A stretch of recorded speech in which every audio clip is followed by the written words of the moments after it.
3 years ago, in 2015, a ship full of 33 crew members set out on a voyage from America to Puerto Rico. They would never make it. How could it happen? And how did this ship full of 33 men and women disappeared off the seas? Well, the aftermath wasn't so pretty. Today we talk about one of the most recent disasters in history and how could have been easily prevented. This is the story of the sinking of the SS El Faro.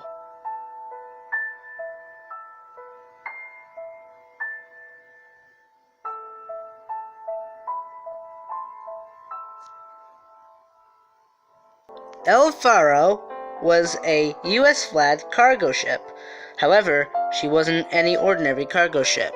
She was a combination of a roll-on, roll-off, and load-on and load-off.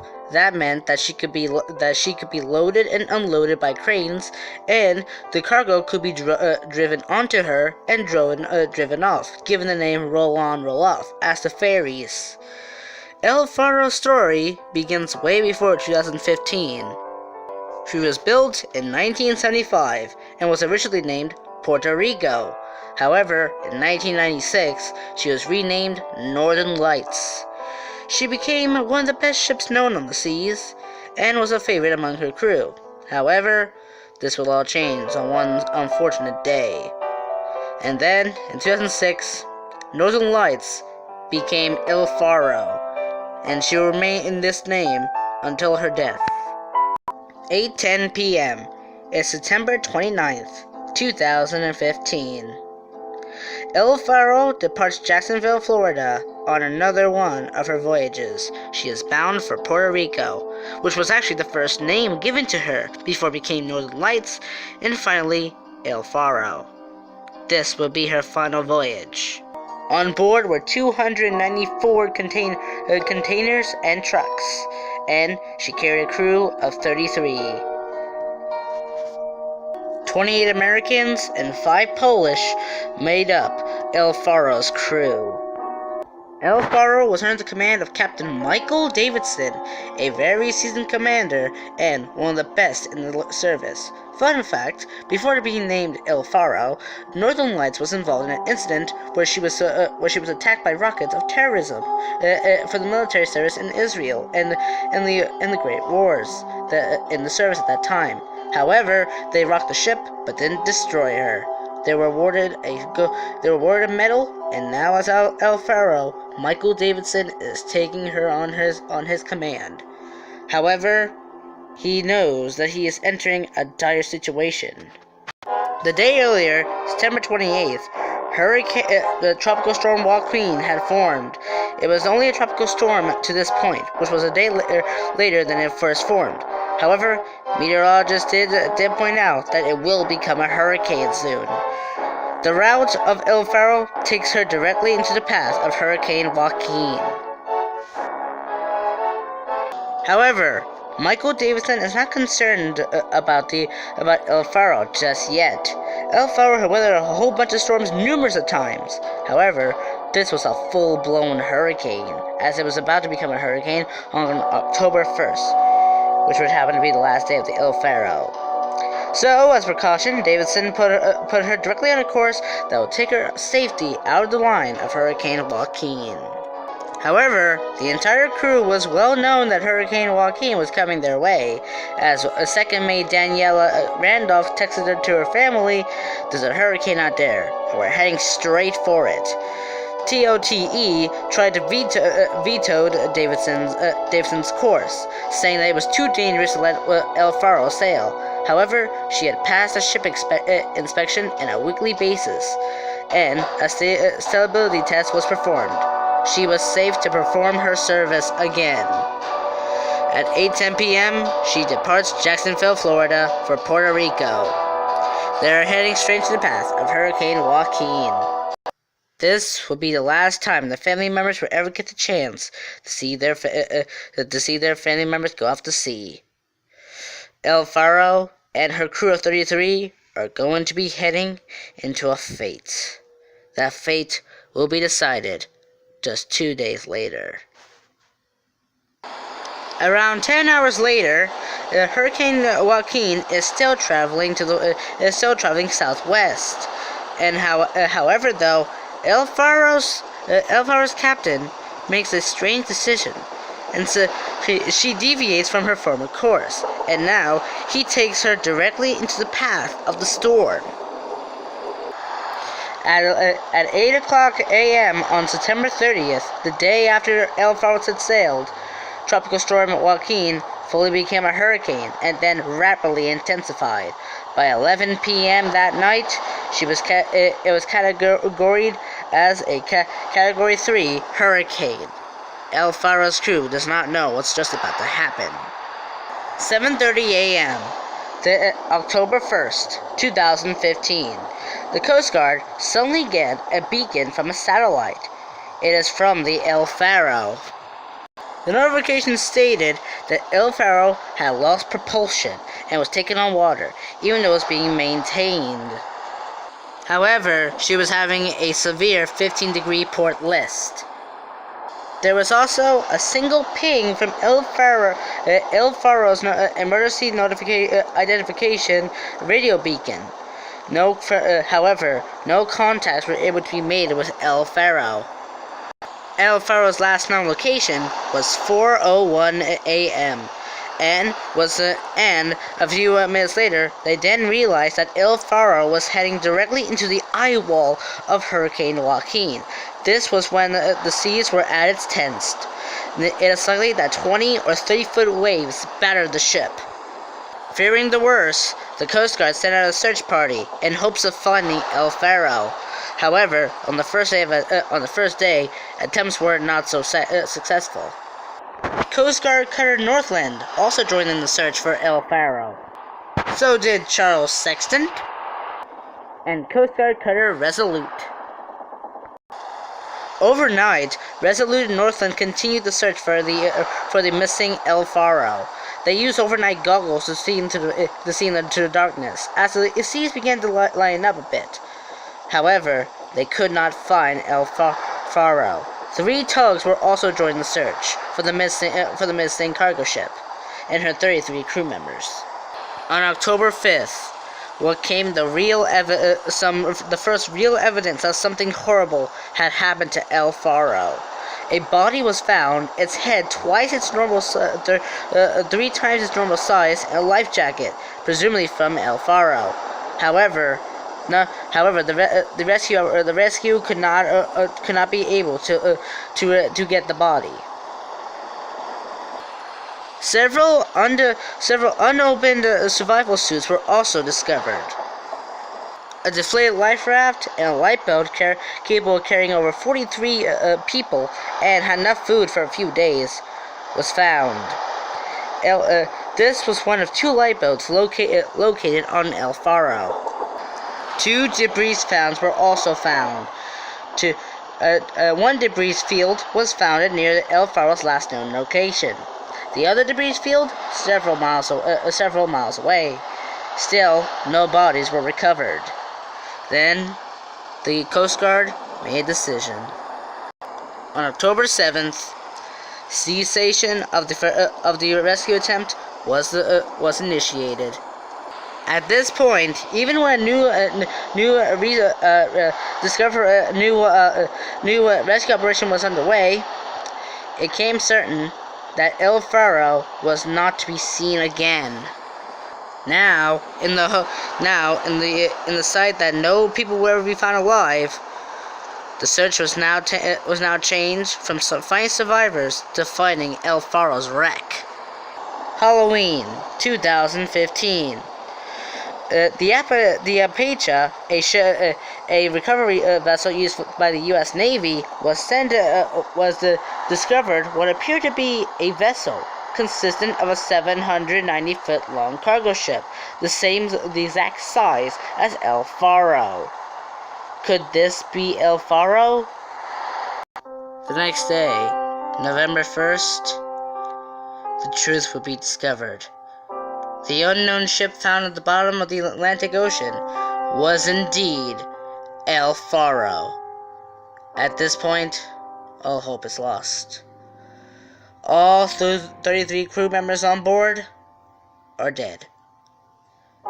To this day, 3 years later, almost 4 to be exact, none of the bodies have been ever recovered. Immediately, an investigation was put into the disaster of El Faro. However, what they found was truly shocking, and what helped them was the ship's own voice, her data recorder and voice recorder, founded on her wheelhouse. Her wheelhouse, to be exact, was found in the debris field located near the main wreck site. This meant that some terrible force ripped the wheelhouse off of El Faro. The data voice recorder and the data recorder and the voice recorder were recovered. They were actually in good condition, and they will be used in the investigation.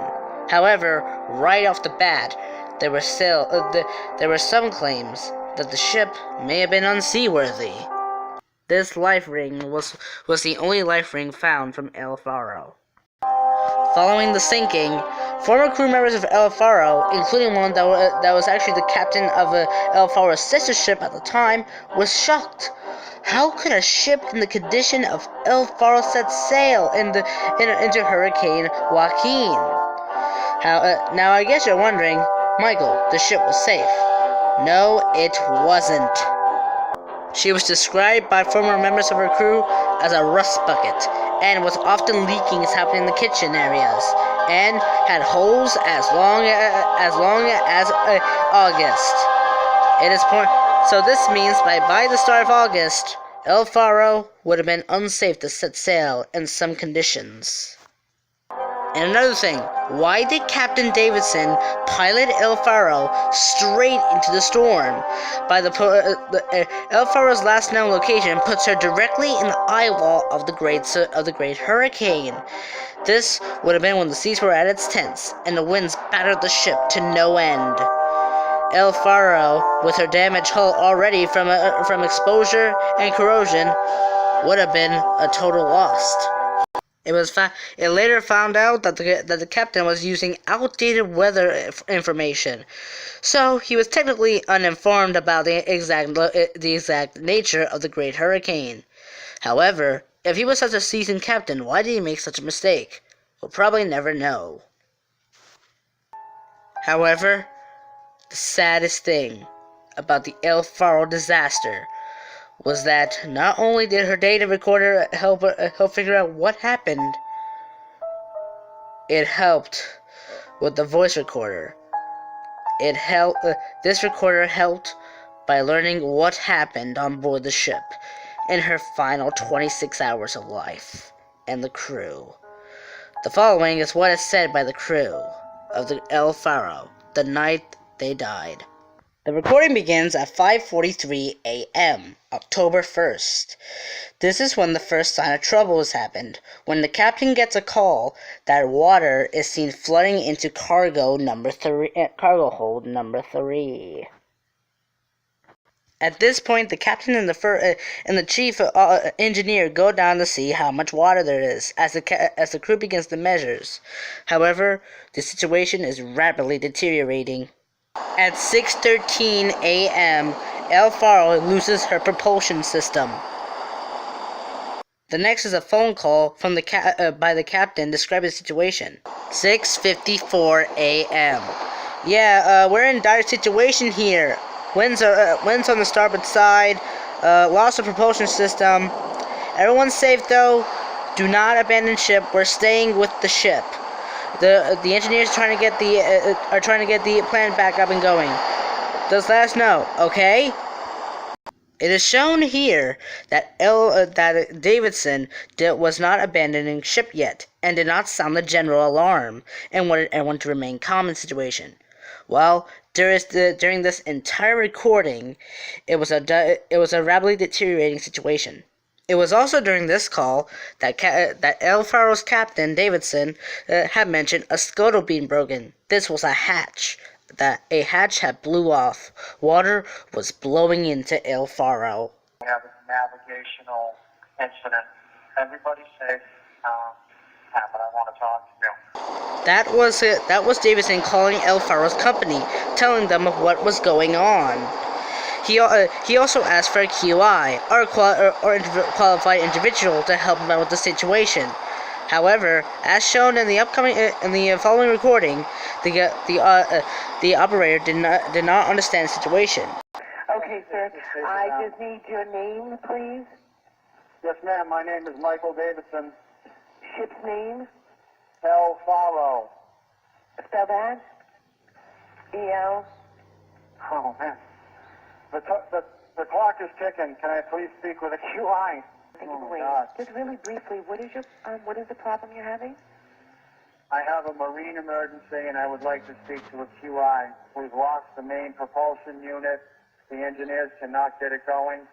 After this message was heard, Captain Davidson was given a call to Captain Lawrence, the captain of the company in Jacksonville, only saying that the ship was disabled and that he could pump the water out. Meanwhile, in El Faro, however, time was running out. We have secured the area where the source of the flooding, a scuttle blue. We have a very, very healthy list to port, but the engineers cannot get the lube oil pressure back in the plant. All hands safe. We're trying to save the ship. We are 48 miles off San Salvador. We're gonna stay with the ship. No one's panicking. We're just gonna have to stay with the ship in this particular moment. The weather's getting pretty bad, though. 7:15 a.m. The chief mate comes back on the bridge, and he has devastating news. I think the water's level rising, Captain. Do you know where it's coming from? Chief said something hit the main fire management. Got it ruptured. Hard. Do you know if we can control it? We don't know. From 7:17 to 7:19, the chief engineer, chief mate, and Captain Davidson talk about the worsening list and what to do. The captain asks if he can pump out all 3 holds at once. Then, the chief mate reports that cars are floating in cargo hold number 3. So, at this point, the flooding probably started somewhere in cargo hold number 3. At this point, at 7:19 a.m., Captain Davidson orders the chief mate to isolate the fire management room, isolating it, since they have no free communications at sea. 7:24 a.m. Captain Davidson lets an engineer know, we still got reserve buoyance and stability. 7:27 a.m. Davidson orders the chief mate to wake up all the crew to give the order to abandon ship. 7:29 a.m. Davidson gives the order to abandon ship, and 1 minute later, he is heard saying, "Bow is down! Bow is down!" 7:31 a.m. What is heard at this point is absolutely chilling. Get into your rafts! Throw all your rafts into the water! Everybody get off! Get off the ship now! Stay together! From 7:32 a.m. onwards, the captain is heard comforting the quartermaster on the bridge, saying, "You're okay. Stay with me. You'll be fine." "I'm going to die. I'm going to die." No, you're not. Stay with me. You'll be fine. You're okay. Come on. I'm not leaving you. Let's go. The quartermaster is heard screaming, "I need a line. I need a ladder. I need someone to help me!" The FDR ends at 7:39 a.m. At this point, the captain and able seamen are still on the bridge. Those were their final words. The final words of the crew of El Faro. El Faro sank soon afterward. There were no survivors. All 33 crew members aboard El Faro were dead. It is also stated that Captain Davidson said, we're not turning back, saying he was continuing the voyage onwards. This was before the initial danger happened. It is safe to say, Captain Davidson himself was the real reason for the sinking of El Faro, and the loss of the entire crew, including herself. What's even more horrifying, they thought she was part of the Bermuda Triangle, as her route took her directly across the Bermuda Triangle. Could this be another coincidence with the Bermuda Triangle? We'll probably never know, as the mighty El Faro sank beneath the waves. However, what happened afterward was more interesting. Besides the captain, the Coast Guard itself was heavily criticized for not giving El Faro the proper lifeboats, as the lifeboats used were outdated and did not provide useful shelter. They could not have been used anyway. It was too dangerous. They were forced to die on their dying ship. Lastly, the owners were given the heavy punishment for not having their ship in perfect working condition. The ship was 40 years old, and 40 years later, from 1975, El Faro, the former Puerto Rico and Northern Lights, was dead in the most unimaginable way possible. She is perhaps what I called the Edmund Fitzgerald of the Atlantic Ocean. This 790-foot beast sank in less than a couple minutes. As you can tell by the video recording, it was a very rapidly deteriorating situation, and no one could have been able to survive. The Derbyshire, the Moonchen, the M. Fitzgerald, all these ships were part of what also happened to El Faro. The Moonchen, however, has a more darker story. 3 weeks after the sinking, El Faro's sister ship, El Yunk, had a breach in her hull. It looked like the El Faro could have happened all over again, this time to her own sister, El Yunk. As I said before, one of the former crew members who said that the El Faro was an old rust bucket was actually the captain of the El Yunk at the time, the sister ship to the El Faro. Luckily, the same thing that happened to El Faro did not happen to her sister ship.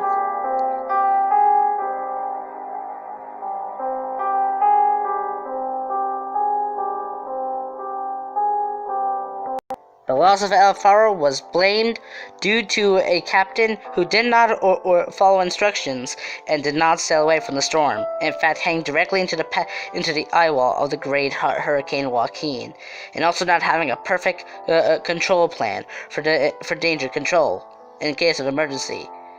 The Coast Guard had not been known about the situation more sooner, or in fact did not know the exact extent of the situation. Most importantly, the 40-year-old El Faro was an old rust bucket that needed to be rebuilt, or else be scrapped. None of this happened, however, as she now lies at the bottom of the Atlantic Ocean. This video is dedicated to those who lost their lives on October 1st, 2015. Captain Michael Davidson, Daniela Rudolph. There were only 2 of 33 who lost their lives that early morning. Almost 4 years later to the exact date of the sinking, none of the bodies have ever been recovered. They're at rest now.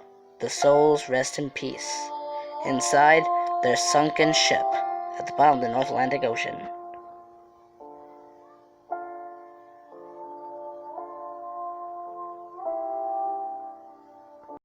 And hopefully by you guys listening to this video and liking it, you'll be able to understand why so many people were so shocked by the loss of El Faro, a 790-foot cargo ship, lost with all of her crew in 2015 in Hurricane Joaquin.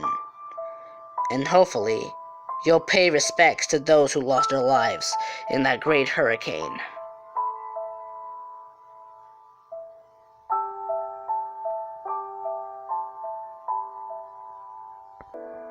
Thank you all for watching the story of the sinking of the American flag cargo ship SS El Faro.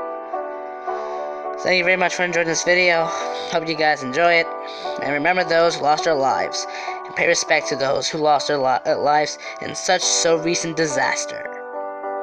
I am Michael Benitez signing out on the story of the sinking of the SS El Faro.